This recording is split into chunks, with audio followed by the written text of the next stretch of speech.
On May 26, 2026, Manuel Arias, the co-founder and former CTO of OpenZeppelin, posted a public warning that read less like a hot take and more like a man pulling his own family out of a burning building. His exact words were these: "I now consider all of DeFi unsafe." Now, this is not some random perma-bear shouting into the void. This is the person whose code secures roughly $250 billion in live protocol value, whose libraries sit underneath around $35 trillion in cumulative on-chain transactions, and whose firm has run more than 900 audits across the entire industry. And he confirmed he has been privately telling his own friends and family pull their money out of blue chip protocols entirely, naming Aave, MakerDAO, and Compound directly. The truly extraordinary part is the brutally simple logic underneath of it, backed by AI research that suggests he might actually be right. So today, I'm going to walk you through exactly why the man who secured DeFi no longer trusts it, dismantle whether the protocols holding your money are genuinely safer or just bigger targets, and lay out the uncomfortable question nobody in crypto wants to sit with. My name is Lewis, and you're watching The Coin Bureau. Now, before we get into why AI changes everything, you need to understand who Arias actually is, because his authority here is the entire reason this story matters. OpenZeppelin is the foundation of the industry. They build the open-sourced smart contract libraries that the vast majority of DeFi is constructed from. The re-entrancy guards, the access controls, the token standards, the governance modules. Put simply, if Bitcoin is the foundation of crypto, OpenZeppelin's code is the rebar inside the concrete of DeFi. Aave uses it. Uniswap uses it.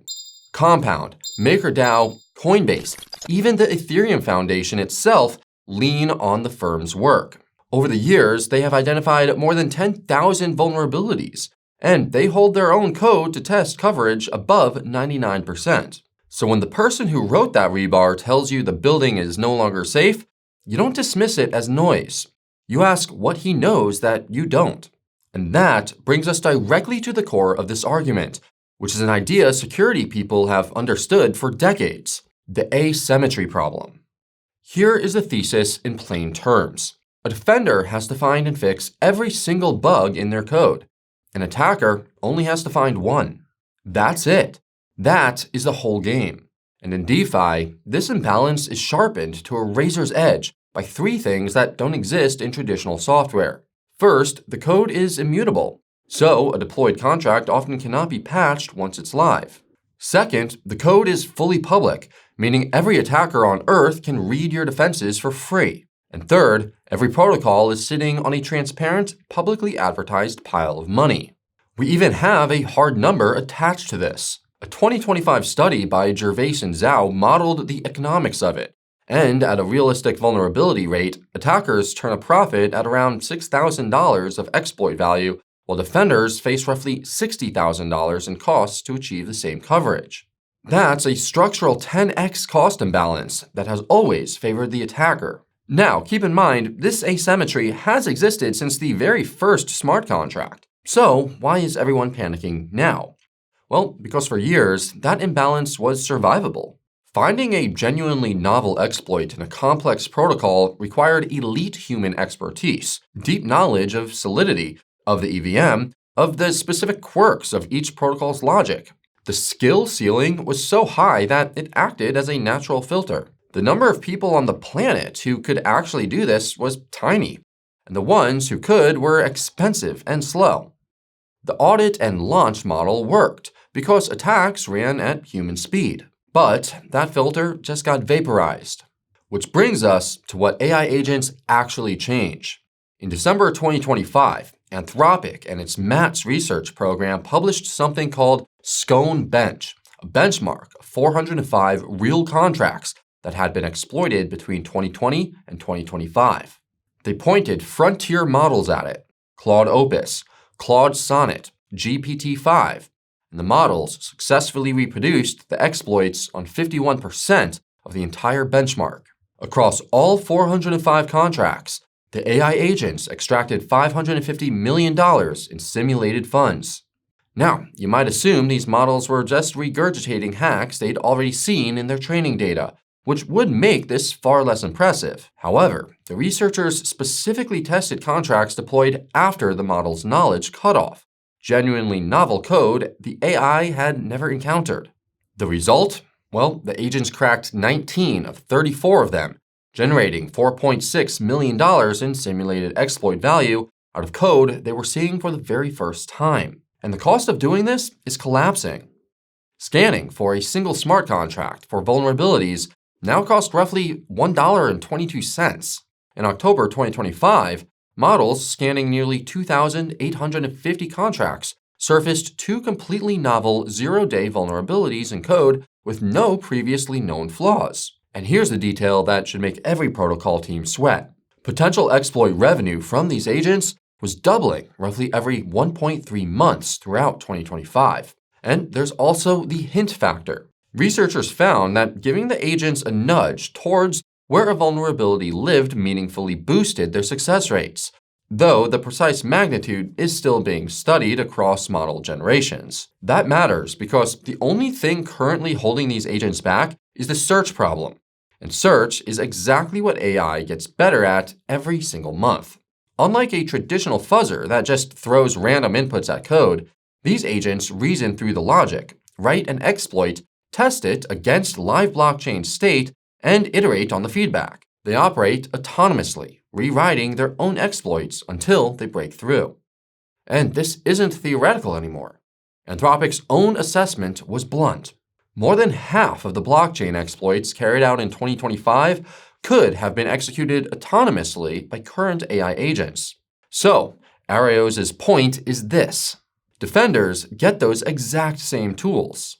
But defenders still have to be perfect, and attackers still only need one win. Hand both sides an army, and the side that only needs to get lucky once wins the arms race. Which brings us directly to the protocols that you actually use, because this stopped being a thought experiment in April of 2026. Certic called April the worst month for DeFi exploits in 4 years, with hacks landing on 27 of 30 days. Their assessment of that surge was chilling. It, quote, could only be possible with AI. In a single month, around $630 million was drained across 27 separate exploits. And the headline event was the Kelp DAO hack, which is the perfect case study in everything that we've been talking about, with one devastating twist. $292 million was stolen. And not one of those dollars came from a flaw in Aave's own code. The exploit lived in the bridge infrastructure connecting to Aave, a trust layer failure with a misconfigured verifier, the kind of attack that standard smart contract audits simply do not catch. And yet, the consequences for Aave were brutal. In the 48 hours after the exploit, $8.45 billion was withdrawn in a full-blown bank run. Aave's total value locked collapsed from around $26.4 billion to roughly $14.5 billion. That's a 45% wipeout in 30 days, triggered by code that wasn't even Aave's. So, here's the uncomfortable answer to the question everyone asks. Are blue-chip protocols safer because of years of audits? Aave has been through more than 15 independent audits since 2020. It is about as battle-tested as DeFi gets. But that $14.5 billion still sitting inside of it isn't a safety record. To an AI agent scanning DeFi llama in real time is a publicly advertised bounty. The bigger the protocol, the bigger the prize, and the more compute it's worth throwing at finding the one bug everyone else missed. And composability means that you don't even have to break Aave to drain it. You just break something Aave touches. Now, look though, it would be dishonest to pretend that everyone agrees with Arios, because the pushback was immediate and some of it is genuinely strong. OpenZeppelin, the company he co-founded, publicly distanced itself from his stance, framing AI as a powerful defensive tool when paired with expert human judgment. Aave's founder, Stani Kulikov, pointed to better risk engines and real-time monitoring like Forta and OpenZeppelin Defender. Mark Zeller from Aave Governance argued that most recent losses come from operational security failures and misconfigurations, not contract code bugs. And Michael Heinrich, CEO of Zero G Labs, made the strongest data-based case of it all. DeFi lending security has improved by roughly 98% since 2020, with daily loss rates on major protocols now as low as 0.001%. Losses as a percentage of total value locked are projected at 1.49% for 2026, down from 7.24% in 2022.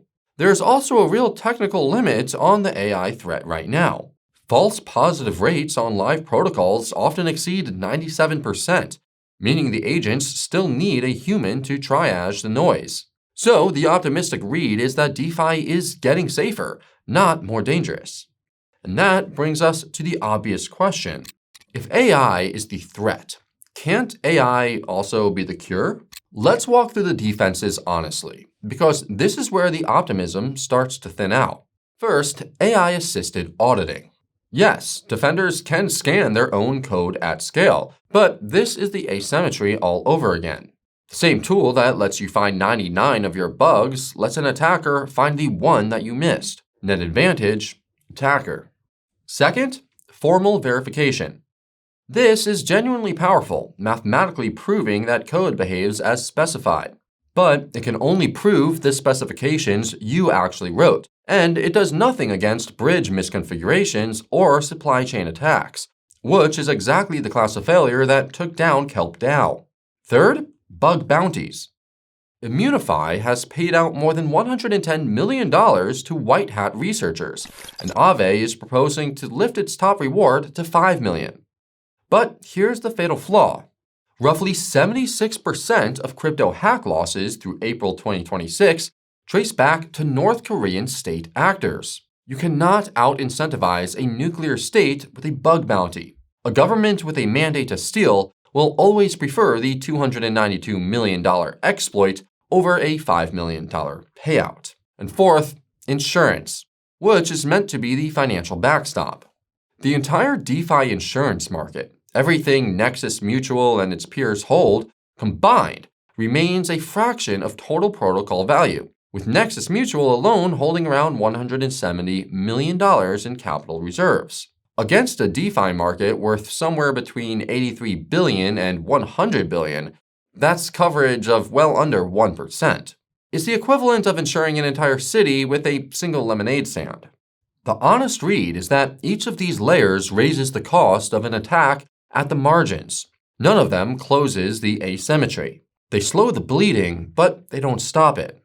And that brings us to the part most of the optimistic coverage is too polite to follow through on. The threat has moved upstream. The attack vector has expanded beyond the contract code that audits and formal verifications are designed to protect. Attackers are now targeting the bridges, the RPC nodes, the GitHub repos, the CI/CD pipelines, and increasingly, the humans. Attackers are now spending 6 weeks or more on reconnaissance before they strike. So, when defenders proudly point to a 98% improvement in code-level security, they're celebrating the locked front door, while the attackers walk in through a window nobody was watching. And here is the genuinely uncomfortable conclusion that DeFi is being dragged towards. When the Kelp DAO crisis hit, what actually stopped the contagion wasn't trustless code. It was the Arbitrum Security Council freezing $71 million of funds. A small group of identifiable humans with admin keys. In other words, the exact thing DeFi was built to never need. And the market noticed. In the aftermath, more than $4 billion shifted towards Chainlink's hardened infrastructure. The capital didn't vote for more decentralization. It voted for a safety net. And that raises the question the whole industry is circling. Is CDeFi the future?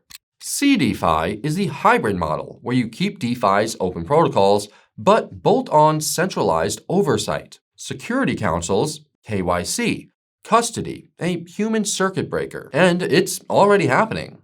Coinbase's lending product, served by Morpho, has surpassed $2.3 billion in originations. Aave has launched Horizon, an institutional deployment built for compliance. At Consensus Hong Kong this year, leaders from Paradigm and Blockdaemon argued that a temporary centralized phase isn't a failure of DeFi, but a fiduciary requirement for Wall Street-grade security. As Felix Shipkevich of Hofstra Law framed it, crypto theft has evolved into a governance and risk management problem. And that reframing is the whole story. Because if the answer to AI-powered attacks is identifiable humans who can freeze your funds, then the safest crypto becomes the least crypto. Here's the asymmetry that should genuinely unsettle you. The entire promise of DeFi was code you didn't have to trust. But a security council with admin keys is just a new trusted third party, and those keys become the single most valuable target on the network. If attackers can't break the safe, they'll compromise the people holding the combination. You don't escape the asymmetry by adding humans. You just move it. So for you, the practical implications here are specific. First, watch where the admin keys live in any protocol you use. Genuinely immutable contracts like Uniswap carry pure code risk, while upgradable protocols with security councils carry human and governance risk. Neither is automatically safer. They just fail in different ways. Second, watch the composability map. The Kelp DAO collapse proved you inherit the risk of everything your protocol touches. So understand what bridges, oracles, and collateral sit underneath your position. Third, watch the attrition. More than 40 DeFi protocols have shut down in 2026, not from being hacked, but from the sheer cost and futility of trying to stay secure. That tells you where the smaller players think this is heading. Fourth, treat insurance coverage as the rounding error it currently is, and size your positions as though there is no backstop, because for the vast majority of the market, there isn't. And fifth, watch the drift towards CDeFi itself, because the regulators are accelerating it. No jurisdiction has a dedicated DeFi statute, so they're licensing the controlling persons behind protocols instead, which effectively mandates centralization by legal default. Now, if you want our research team's read on every twist in this story as it unfolds, from the next major exploit to which protocols are quietly moving towards security councils, then sign up for the free Coin Bureau weekly newsletter using the link in the description. It breaks down the biggest stories in crypto, plus a slice of forward guidance every single week, and it costs you nothing. So, here's the question I want to leave you with. Is Arios's warning the panicked overreaction of a founder who left the industry years ago, with the data on improving loss rates proving DeFi is actually getting safer, so structurally bullish? Or has AI permanently tilted the battlefield towards attackers? If so, the only protocols to survive will be those abandoning trustlessness for a human safety net. That is a structurally bearish reality. Because the promise of DeFi was code you didn't have to trust. And the warning from the man who secured it is that the code itself may now be the weakest link. AI didn't kill DeFi, but it may have ended the era where trustless ever meant safe. Let me know which side you land on, and get genuinely opinionated in the comments down below. And if you want to understand exactly how the Kelp DAO contagion ripped through DeFi and nearly took Aave down with it, then definitely check out our full breakdown right over here. Thank you all so much for watching, and I'll see you again very soon. This is Lewis, signing off.